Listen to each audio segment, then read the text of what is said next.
Oy.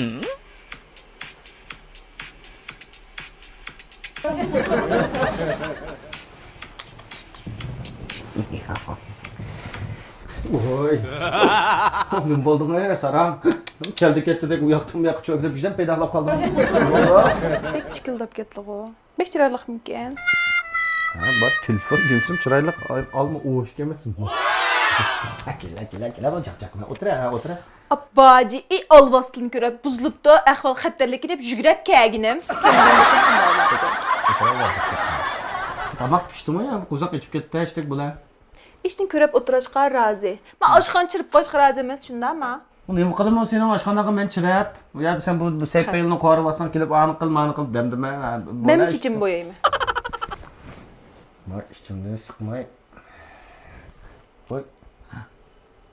Nima chochlaring to'xtatgandek etib tutdi ya? Ne şu işte bulab çıktı dep. Ha.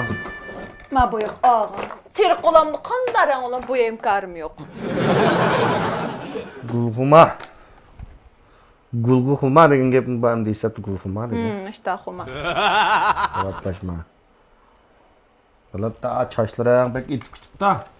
Lekin ben boyayman deb restoranning chiroqlab chiroqlarda qilib oladigan bo'lsam, Abi yetmeyen bize alayım ha.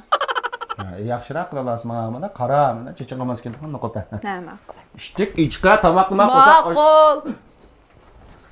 Qizbolla qancha qo'saq to'ymagan dedim.